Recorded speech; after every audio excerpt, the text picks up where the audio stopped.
Take one, say one, row one. Yeah. Row one, say one, take one.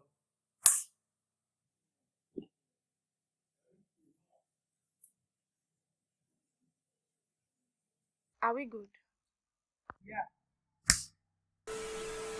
Alright, sorry. Good afternoon. Good afternoon, sorry. Permit me to take a few minutes of your time.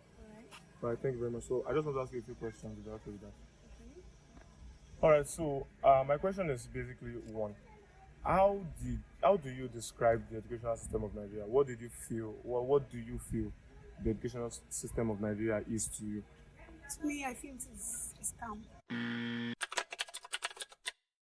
So you are part of the school is a scam then. Yes. So why do you feel that? Why do you feel that? What's the point schooling? Pay that huge amount of money to school and you're not unable to get employment.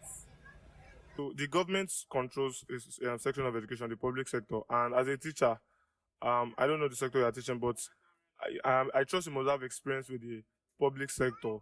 So do you feel the students that are learning in government schools and public schools, do you feel that they are enjoying education with the necessary facilities that they are supposed to? And not really, they are not really enjoying it as before, because all things they needed in school is we parents are providing it for them, not free something that they are having before. You know, when they are that the holding sector, government provide books, chairs, something like that. Many of their material they are going to use in school, but now it's parents that are providing for them, so they are not really enjoying it.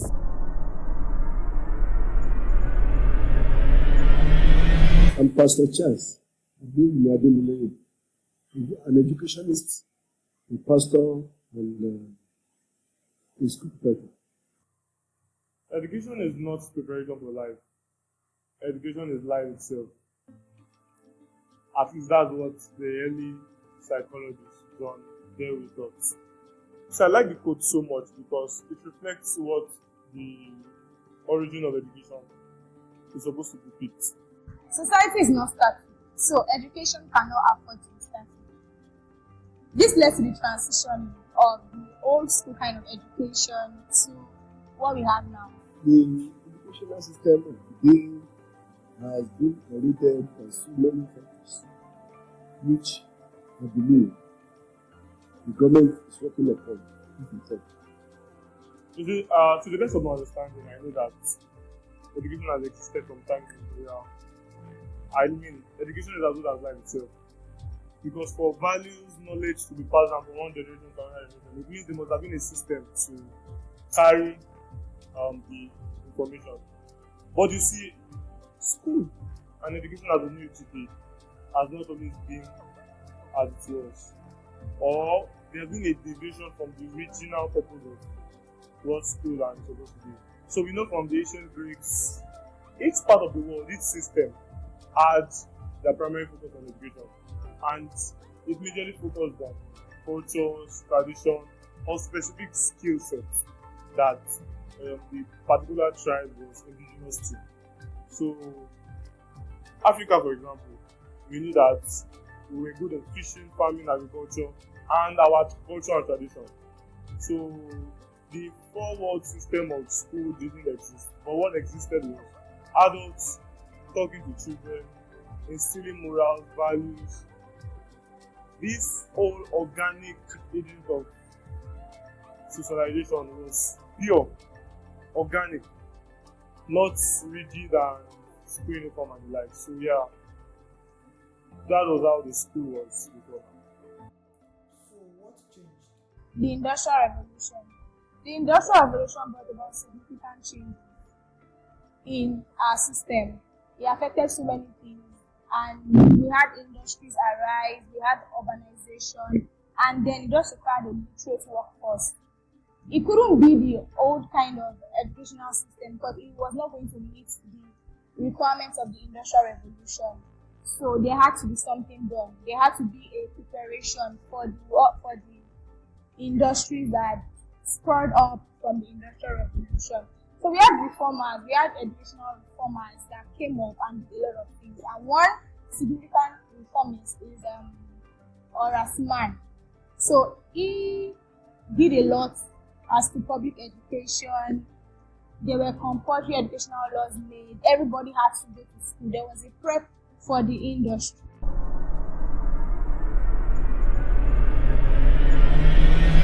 So there's this famous quote that says structure is the foundation of order. And it really makes sense, because upon the modernization of the school system, there was need to put structure in place, because it has morphed from what it was supposed to be to something entirely new, to fit into the demands of the evolving society.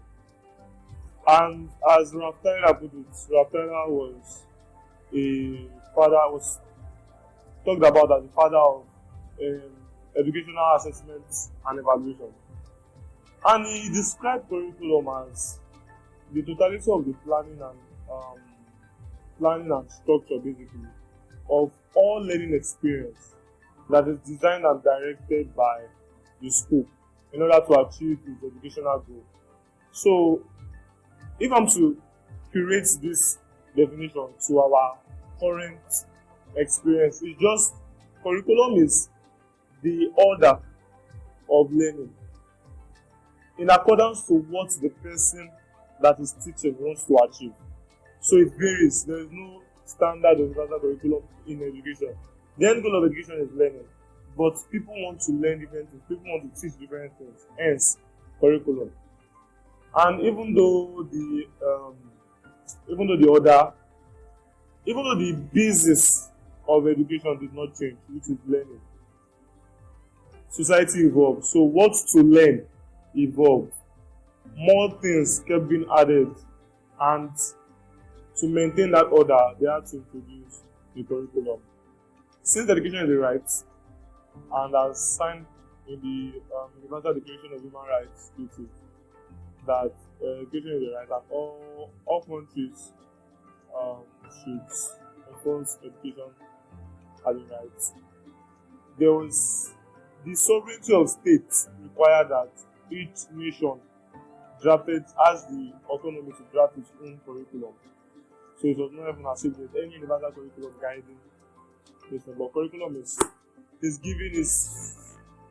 strictly in the autonomy of the independent states. Using Nigeria as a case study, the NERD is a body responsible for giving the curriculum guidelines. That's they give a curriculum, but it's not a mandatory thing to follow, especially private school, which leaves us with different curriculum that schools use. Now the thing is, imagine the NERD is giving a curriculum, and there are schools that will not be able to meet up to the standard of that curriculum. There are schools that effectively follow the standard of that curriculum, and then there are schools that look for other educational systems curriculum, attach it, and try to bring out what is best. It means that not all schools are on the same level. Yet, all graduates from this educational system have to face the same labor market. I don't think that's so good. That's not so good. That's not so good, because imagine having different products from different systems, and then they are dispersed to the labor market. There will be a skill gap. And in fact, in 2024, June precisely, the House of Rep had a meeting, and then there's a diminishing value on our curriculum. It's been said that Nigerian curriculum focuses on national subjects rather than the global perspective. The digital literacy is low. It's more of memorizing than practicality. And then there are just many loopholes in this curriculum. This afternoon, rather, to move a motion on the need for a review of the Nigerian curriculum. And I say the House notes that Nigeria's traditional curriculum for primary and secondary schools faces challenges compared to advanced nations. While it equips students with knowledge, it prioritizes rote learning over practical skills like critical thinking and problem solving, which are very crucial in current labor markets. The curriculum might have a stronger focus on national subjects, potentially limiting exposure to global perspectives necessary to navigate the intercontinental world. It often falls short in A, developing critical thinking and problem solving, B, equipping graduates with industry relevant skills, C, embracing technological advancement. Aware that the world is in flux, skills needed to thrive are constantly evolving, demanding evaluation of current educational systems. The traditional curriculum may not adequately equip graduates for the dynamics of the labor market, and to bridge this gap, a comprehensive review of educational programs at all levels is essential. The question of the problem is not a direct question, but it's an answerable question. Because we as students wonder how a bulky curriculum and everything that is in it is actually relevant to us practically. And so there's the question of the relevance of the curriculum. The purpose of a curriculum is really to prepare the scholar going through the educational system for the industrial society. That means there should be things instilled in that curriculum that makes them adequately prepared for the outside society. These things are life decisions, critical thinking. These are what is needed in our industry. It's not the memorization. It's not the. For example, now you see that in our Nigerian educational system, when it comes to reciting the multiplication table, we can go on and on from like 2 to 20 times. I know that my teacher in primary school made me learn everything from 2 to 4. But now there's been an upgrade. And then, during the graduation party where children are called upon and they recite from 2 to 20. And it looks like, they are doing a good job. Memorization is good, don't get me wrong. But if it does not spur us into critical thinking, if you cannot say 4 in 4 groups, if a child that memorizes cannot come and be able to apply what he or she has memorized and not just theory knowledge, then it's a disaster. The industry needs practicality. The industry needs us to be realistic. It's not about the amount of knowledge pumped in a child. It's not about the curriculum that is so unrealistic. It has to be a curriculum that teaches the skill that the industry needs to survive. There's so many things that we have seen. There's so many times have been changes in the syllabus just in the search to get the right education that fits our society. And unfortunately, they have not been able to find. We have suggested some, but there is no commitment to it. For instance, when the 6334 system was postulated, we are very happy that yes, this is a very good system. 6 years for primary education, 3 years for middle education, which will tell us who is right for technical work or those who are right for proper education. Unfortunately, we are unable to do that. That because there is so much money that will be involved, maybe the state or the local government or the federal government is also reneging in their duty towards that. So, you ask a random junior school student that how many subjects are you offering? My year 20. 20. Why? 20 in a term, and you write exams for all the 20. That's really unrealistic, to be honest. I'm not saying that these subjects don't have compulsory or necessary topics attached, but I feel like we can do better by making it more concise. It's not in the volume of things done. Our curriculum is overloaded, and I'm not even going to lie about it. It's very overloaded. Even in university, you hear people doing 15 courses.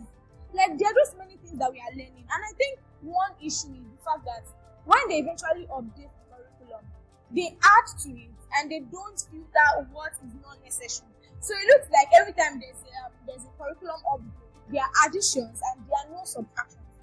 And our curriculum writers, they are not doing anything good. They just topple on everything, they put it down and chop it into the classes. They are going to do it. By the time we do it for 5 years, they change it again. They say no, change it. I mean, who can even say the kind of curriculum we are using in primary schools now, who can really bring it out? Now, sometimes the curriculum was about 32 volumes, which nobody is looking at now. I mean, planning another one. And like the curriculum overload, which is building everything upon it. The IT, all this and that. And in a day, how many subjects will the child learn for his brain's sake?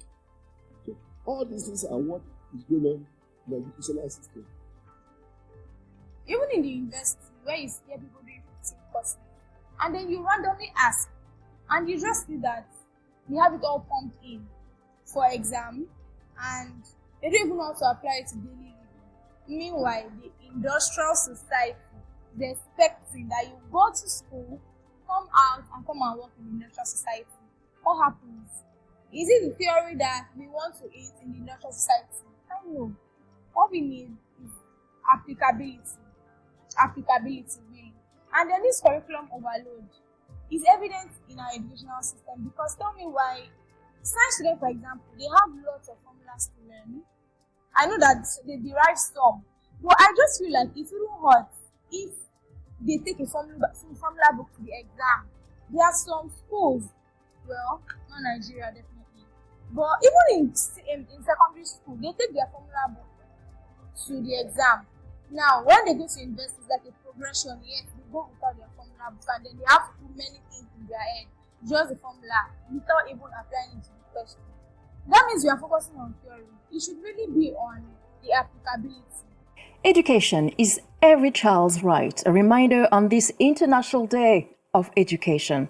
A new report gives pretty staggering figures. 234 million children miss education because of mainly conflict and climate change. That's 35 million children more than 3 years ago. And half of them are in Africa. So let's try to understand the full picture with Yasmin Sherif. She's the Executive Director of Education Cannot Wait. First, welcome. Thank you very much for being in our show. So first, can you please tell us what ages are we talking about? Thank you very much, Clarice, for having me. We are speaking about school age, preschool children from 3 years upwards through secondary education. And as you rightly said, almost 50% of these 234 million children are in sub-Saharan Africa. So we have seen a very shocking increase over the past 3 years. So can you expand as well on the reason for this lack of access to education for so many children? Well, I mean, first of all, we are seeing a growth of extreme high-intensity armed conflicts. You look at Sudan, for instance, which now have lost 90% of their schools remaining closed. And also with refugees crossing at least to 5 neighboring countries in need of education. We have had conflict in parts of Ethiopia, where you have 9 million children in total out of school. We've seen an increase of internal armed conflict in eastern DRC. So yes, with the increase in conflict and also an increase in climate-induced disasters, such as drought in Somalia or floods in other parts of sub-Saharan Africa. Things are not getting any better. They're getting worse, and soon will hit 250 million children globally, and half of them in sub-Saharan Africa. And as you mentioned, it's getting worse, even though in the DRC, as you just mentioned, with things happening there now.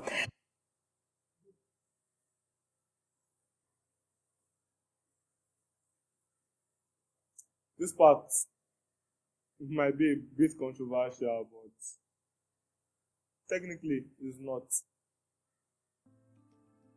The truth of the matter is that we exist in a system that the curriculum can do better. But there's another side to this coin, which is the competence of the teachers executing this curriculum itself.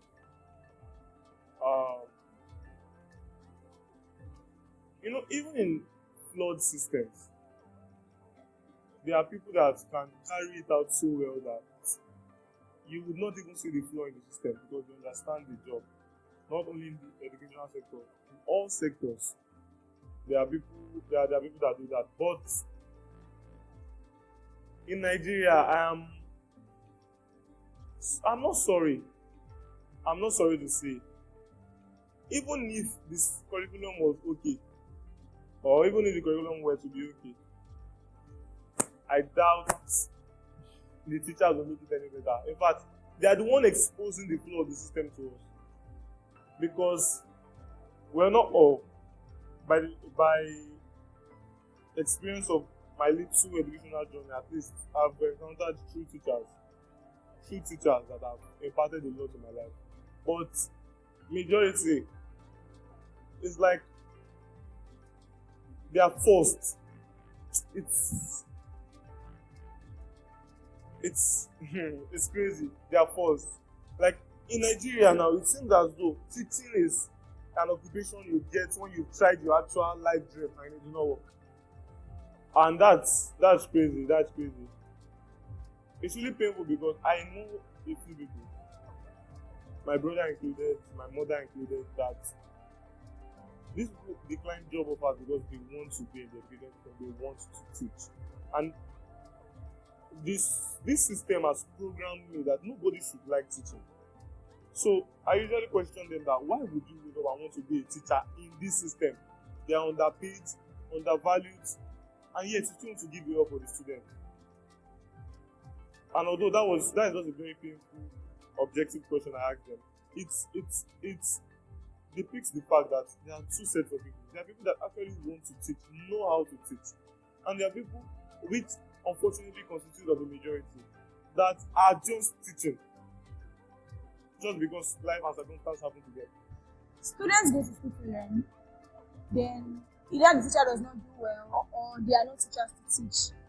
It affects the child and then it leads to an increase in dropouts.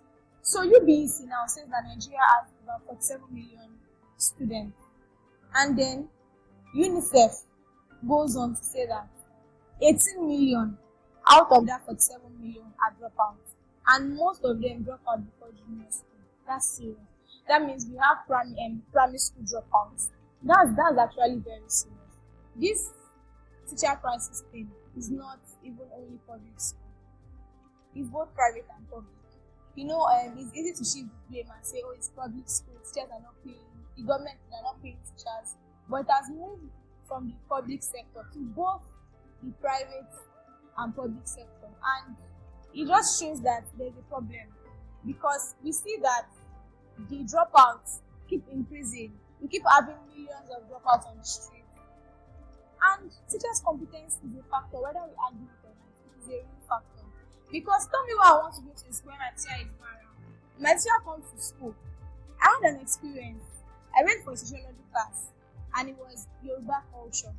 And then this woman came into the class and she was teaching the Yoruba culture. And she did not even know how to pronounce it.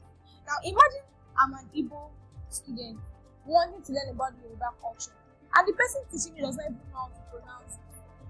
That's teachers' incompetence. How am I supposed to learn?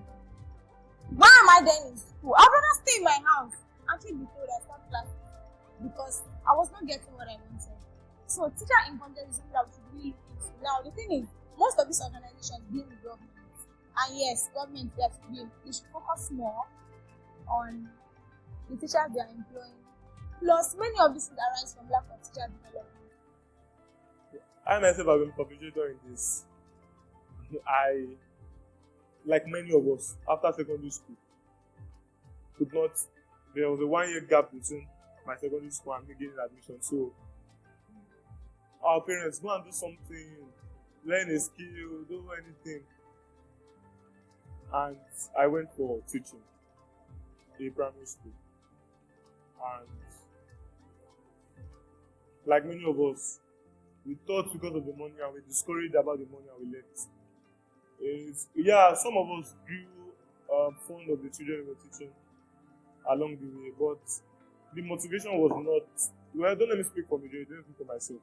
The motivation was not to teach. In all honesty, the motivation was money.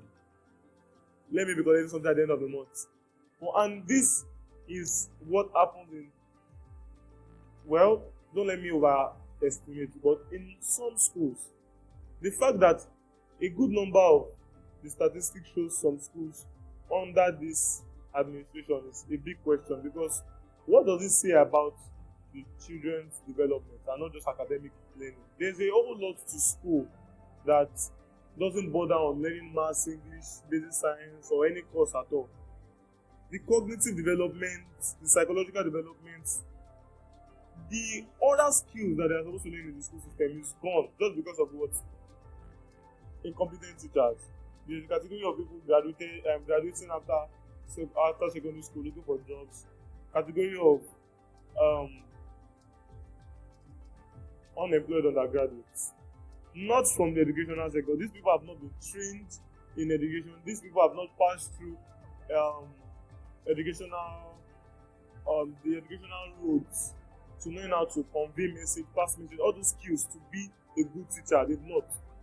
You're a graduate of industrial maths, and just because there's no job for you in your industry, immediately you want to teach maths, and it just goes like that. And even if I saw this a lot in my secondary school, and even if you were knowledgeable about teaching the subject, you were not knowledgeable about teaching. Because you knew the subject, you were knowledgeable about the subject, but you're not knowledgeable about teaching the subject. And it does a lot to the child's state of learning, mental health, and everything. Because it seems as though being a teacher is just a very good way to pass away time and gain money and gain funds. So it does a lot. It does a lot to students. But in ideal societies, competent teachers shape the country. And why do I say this? Because the strength of the economic output or the labor output of any country is strongly tied to the educational sector. I was listening to a recent interview where I think it was an official from Taiwan was asked about the infrastructure and the likes, and he was comparing Taiwan to Nigeria, and he said Nigeria has everything, all the natural resources, all the wealth, everything. Nigeria is blessed with good land, blessed with livestock, nature, ocean, everything is there. And he said the craziest thing is that we have none of the natural disasters. No tsunamis, no earthquakes. The peak of Nigeria's natural disaster is flood. On rare occasions, would we see anything more extreme than that? And very, very rare occasions. Then say Taiwan is, I think he said it's an island. I can't remember completely, but little, no natural resource, all of the natural disasters. Yeah. And Nigeria, you have all the natural resources that we don't have. We envy you so much. Because Taiwan is an island around 5 to 6 times larger than Lagos State, but we have no natural resources at all. But we have all the natural disasters that you don't have. Earthquake, volcano, typhoon, tsunami. You have nothing here, we have all of them. But we have nothing but only the brain power. So that's why we have to explain how Taiwan developed itself into the best technology of the world that we're holding now, because it's based on the instinct of survival. We have nothing in our island but full of natural disasters. So the only thing we can do is to invest generation of education to build up our workforce continuously. And up to now, we can proudly say that our illiteracy in Taiwan is less than 2%. Recently, I think as of late March, I think a 7.7 magnitude earthquake was recorded in Taiwan. Buildings collapsed, everything. This is what is their norm. Yet, according to him, 97% of Taiwan's population is educated, and they are one of the biggest economic forces in the world. What is the difference? What happened?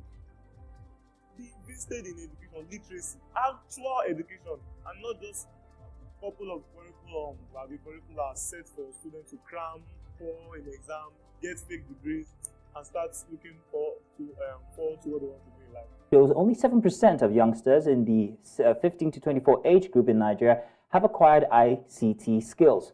The report launched by UNICEF found that 73% of 15 to 24-year-olds in Nigeria are literate, and their literacy was assessed by their ability to read a short, simple statement or on their school attendance.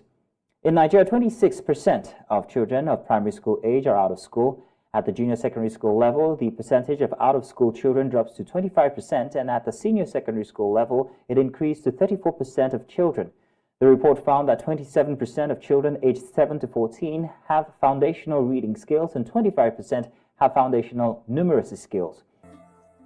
And I think from the testament of that man in Taiwan, it shows how actual good literacy shows and benefits the country. So the state of good and competent teachers would affect a lot.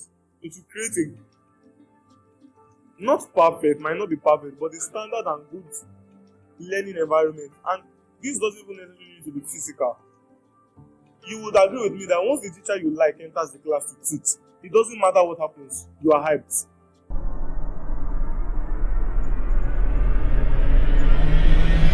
I think in the 1600s, if I'm not mistaken, the Harvard University found out that there needed to be a way to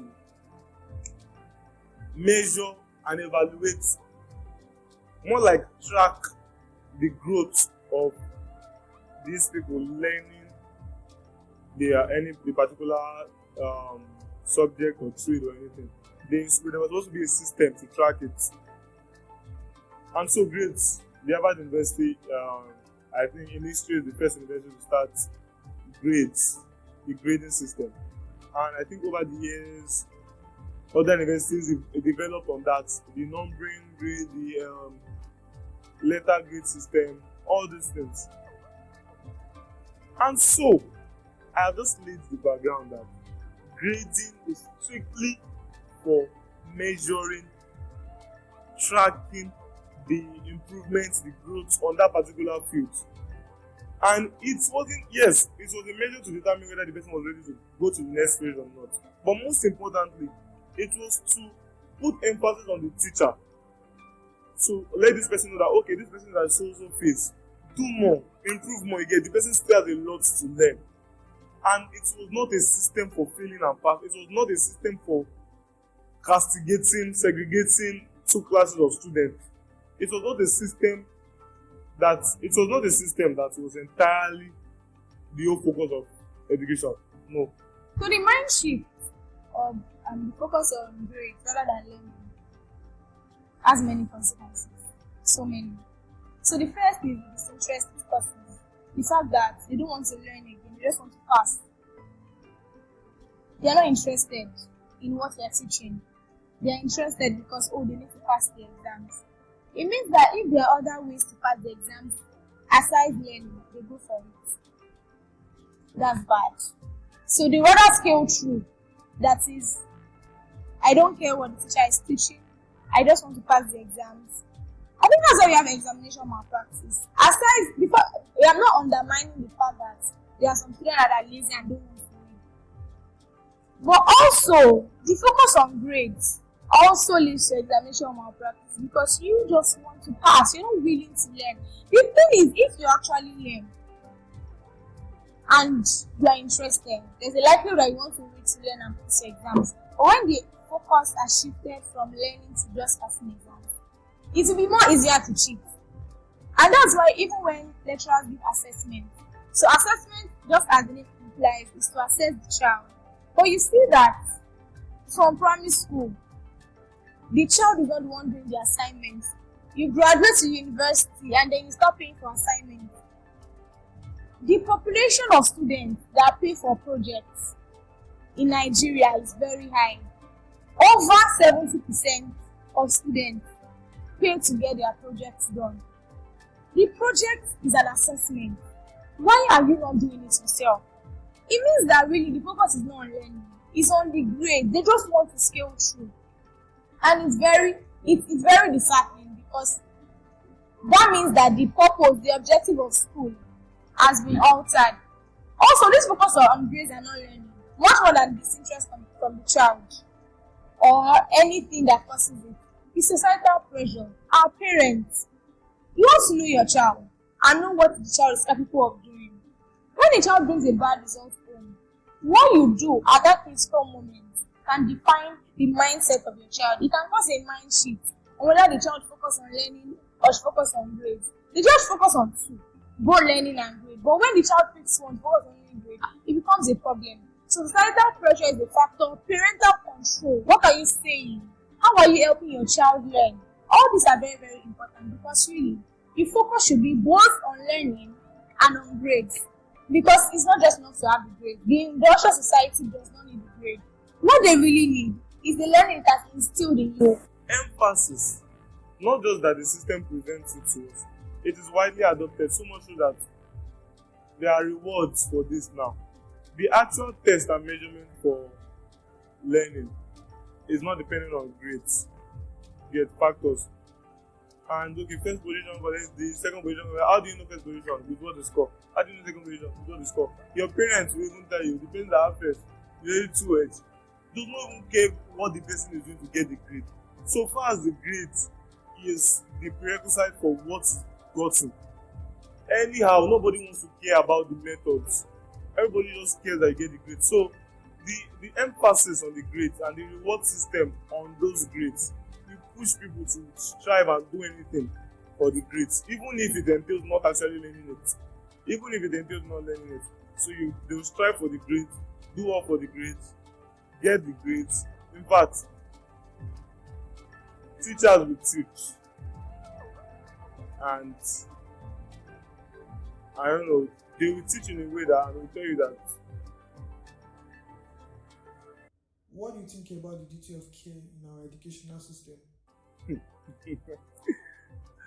I laugh because the English you use itself is almost non-existent, almost. And schools that have sincere standard of care, you have to pay for it. Like, it's really, really expensive. Standard of care is almost lost. Let me use the word almost. Why do I say so? Experiences, most especially in school, they have a way of reducing the bar, the standard. The whole system is making us settle for mediocre more and more. More and more. I was speaking to a friend of mine yesterday, and he kept mentioning one phrase. It doesn't have to be this hard. It doesn't have to be this hard. And sincerely, that is the truth. It doesn't have to be this hard. The duty of care, the fact that I am coming to learn at your institution, gives you an implied and most times express duty of care. To take care of the child and his well-being. Well-being covering all aspects, physical, emotional, mental well-being. And so, I think in most cases, most especially, permit me to tilt towards the government institutions. They don't really care, because, you didn't pay for it, or you didn't pay substantially for it, because somehow they collect your money along the way. If you are not paying money for one project in secondary school, you are helping them to fund their facilities. Or somehow your money will just come out. So even though you are not paying tuition fee, they believe that you are not obliged to any form of care. It's appalling, and this I can say experientially, because at least I went to a public school, and also in private schools. The duty of care is quite higher in private schools. because I mean you are paying. I can hold you, I can sue you, do anything because they get I'm paying and doing all those things. So private schools try to do better, but I mean most private schools are not standard private schools. Most private schools are just nearby institutions, and even though they try, the standard of care is not so there. I have a few questions for you. Currently, are you a student currently? Yes. Thank you. Alright, so I have one main question, then I think subsequent questions can follow. What is your general overview about the educational system in Nigeria? Okay. I think one word I would use to describe it is either difficulty or hardship. Difficulty and hardship is what it summarizes. So can you elaborate? The normal sense, I mean, the Nigerian system actually tends to make school more difficult for anyone that wants to go into the system, in the sense that from the admission process down to when you are leaving the school, the stress you have to pass through, and then the curriculum is not up to date. That's what I would say, because they will never teach you what you need to know. I think they are teaching you what they think they feel they should teach you, not what would actually work for you, not what you would need in life to actually make end needs, or what will actually give you what you want normally.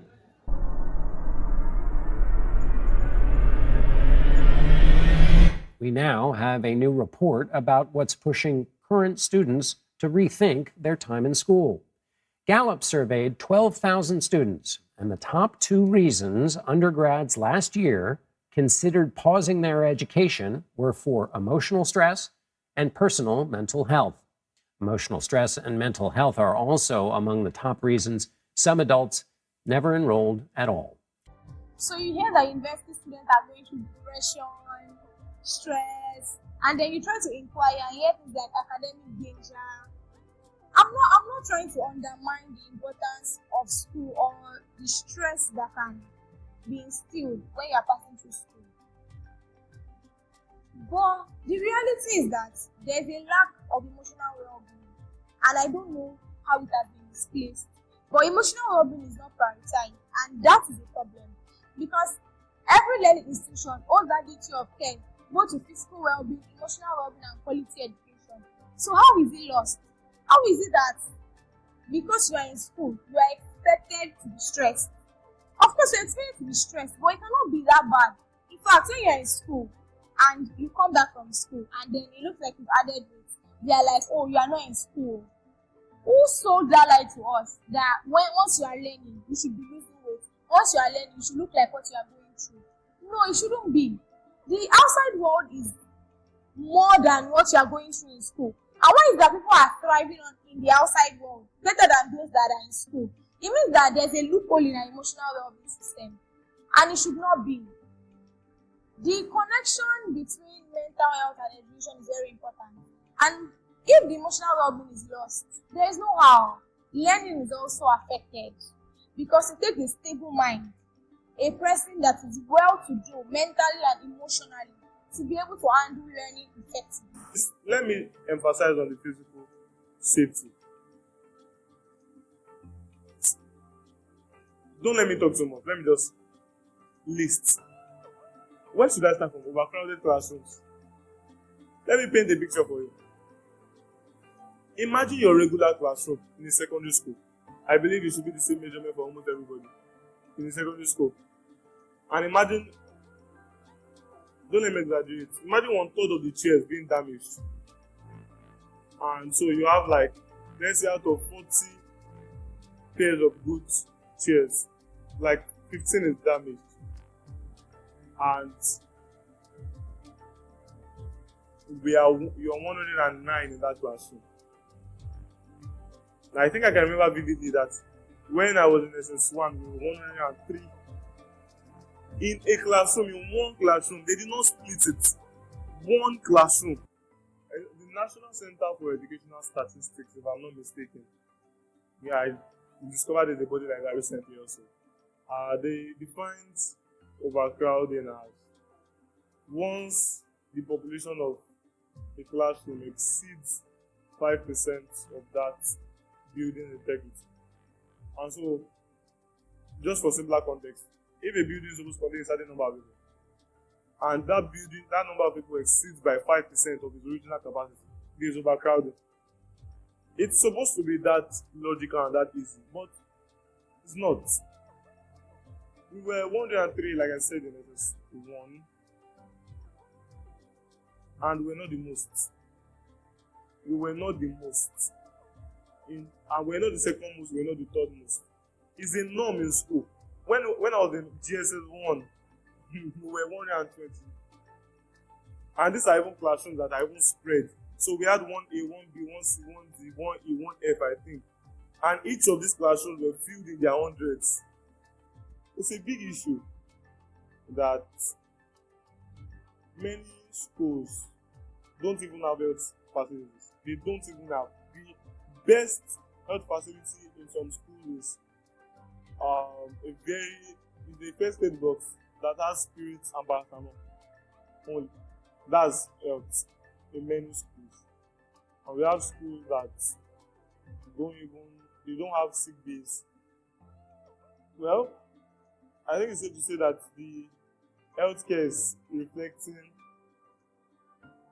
system of schools is reflecting the health system of Nigeria.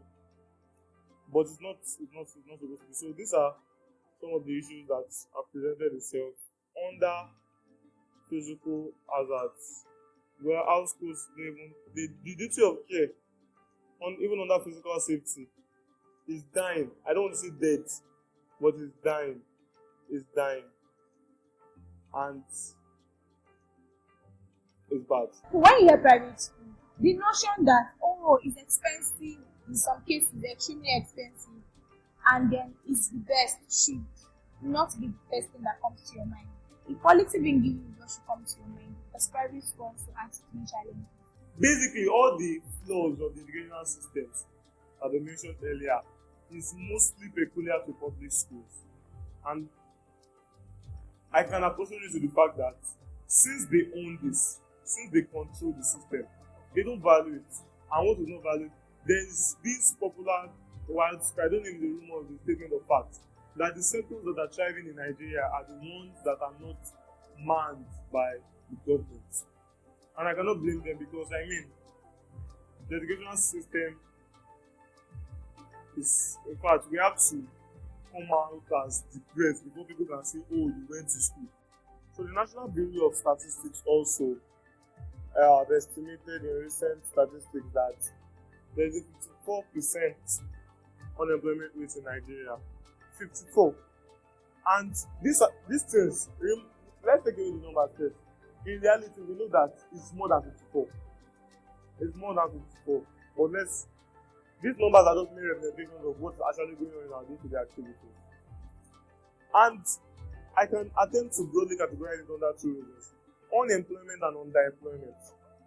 Unemployment is simply, there are no jobs, the sectors are not creating enough job opportunities. But there's also the issue of underemployment, which has to do with the fact that there are no technical personnel for the available jobs. So the global unemployment rate is at 5%, stable from last year, and actually historically at the lowest point over the last 30 years. We have never had an unemployment rate so low. We see stability over the next 18 months. We're talking about 187 million unemployed, and that slightly declines by 500,000 until the end of next year, but on account of a slower or lower labor force participation participation rate.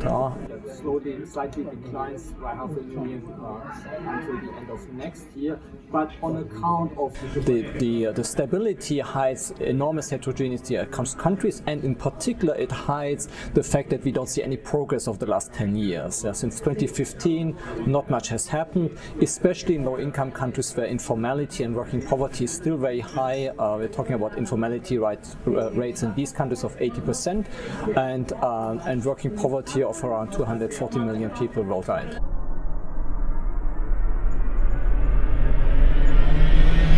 The society is evolving. You are hearing new rules every day. Nobody goes to school to learn social media management. Nobody goes to school to learn all these things. Yet, the world demands it. But nobody is teaching this. The society is not static. The emergence of new things to learn about. The world is revolutionizing towards AI and technology and all these things. Nobody's. People have to pay countless, extra amount on certificates out there to learn these things. And so there's underemployment where the available jobs don't have required personnel for it. And this is the story of Nigeria. The world, but Nigeria specifically, because either there are no jobs or the job available is not what we are trained for. So that's the big issue. A famous psychologist once said that education is a social process. Education is life. And that education is not a means to teach people what to earn as a living. But education, the objective of education is to teach people that education is a lifetime. School is a multifaceted weapon. It's a beautiful thing. But then, a powerful scholar is one that understands the place of intention and insight. It means you're not just going to school because you need to go to school. It means you're not just going to school because you need to feel a need. It means that you are going to school with an intention, with an insight, because the one who goes to school, who learns, who takes education with intention and insight, and just knows how to play his way through and maximize it, can alter his life individually and even the society at large. And anywhere you find yourself doing it, I think that's the major thing. The major thing is getting education, whether in a school, whether not in a school. What you should do is acquire learning, acquire knowledge, which is education basically. So acquire learning, acquire knowledge with intention and insight, and then I think you'll be on the right path. Because in the real sense, when you are blind to education, it's like a slow progression to your own grave.